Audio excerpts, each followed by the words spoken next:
Matt Gaetz is just speaking into the wind. Just look at McCarthy's slot. He's not slow walking anything. That clip there from Brian Kilmeade on Fox News was something that Matt Gaetz, Republican Representative Matt Gaetz, then tweeted, posted out in talking about Kevin McCarthy. Oh, he's coming for Kevin McCarthy. Matter of fact, Matt Gaetz, this is his tweet he put out, which Representative Swalwell responded to. But first, Gaetz, he quoted what Kilmeade was saying, and he said, "Hey Brian, where are the single-digit appropriations bills? Where is the subpoena for Hunter Biden? Where is the Mayorkas impeachment Kevin was gaslighting in December and January?" And he keeps saying, like, asking for a friend. So he's coming for Kevin McCarthy and not standing up to all these things, standing for all these things that he promised he would do as Speaker of the House. Swalwell responded, said, "I've never seen a colleague make more empty threats day in, day out than this guy," talking about Matt Gaetz. Gaetz folded like a cheap card table to make McCarthy Speaker and will never, I repeat, never make a motion to remove McCarthy. I do not work with serious people. And Matt Gaetz, of course, responded because he's been called out. And he said, "Hi, Eric. If I make a motion to remove Kevin, how many Democrat votes can I count on?" Asking for a friend. So as I asked you, Shurzy, here's one more question. What does Matt Gaetz want? Really fast, this is what Media was talking about. Matt Gaetz had said, "I worked very hard in January to develop a toolkit for House Republicans to use in a productive and positive way. I don't believe we've used those tools as effectively as we should have. That means forcing votes on impeachment.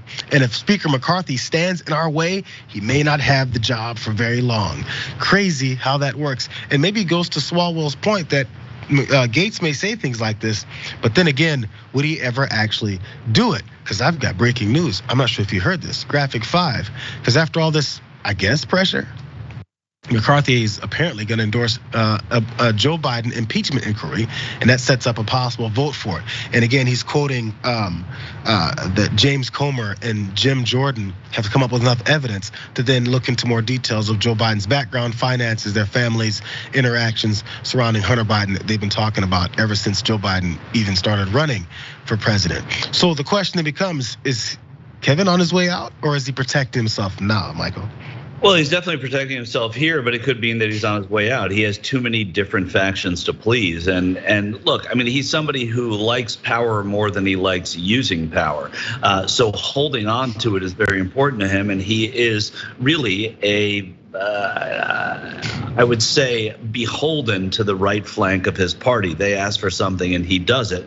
He would not be Speaker were he not to have gotten those votes in early January, and it took a long time to get them. Then he got them, and now he's got to hold himself to that. And so what Matt Gaetz is saying, whether you like Gaetz or not, is actually true. McCarthy promised certain things that group hasn't gotten. They gave him what he needed then. So they're demanding it now. He is delivering on at least that vote. We'll see what a difference it makes. But by doing that, he alienates the majority of his caucus. So it's a very, very difficult tightrope for Kevin McCarthy. He wouldn't have done this had he not, of course, checked with other members of his caucus who are more moderate. But again, there's not a lot of moderation in that caucus. I mean, it's the gift of having power as Speaker of the House, but it's the curse of consistently having to deal with stuff like this. 15 votes, I think they held up. Am I right? Sure, held up 15 votes when he was trying to get in there, and then made these concessions. I think it was 17, but maybe you're right. We'll say it was 15. It's not always a hard job if you are able to keep your caucus united, as Nancy Pelosi did, as John Boehner was able to do for a while until this Freedom Caucus thing started. It's doable. It's just that when these people like to fight more than they like to legislate, then you're in trouble. Well, I wonder, because Swalwell's kind of pushing. I think he's igniting it more and be like, you're not actually gonna do something, because maybe he wants this to then make them look as bad as it potentially could. But then again, we'll see what'll happen. I've said it many times. If Joe Biden has done stuff which they have not proven at all yet, show me. All right, and I'll accept.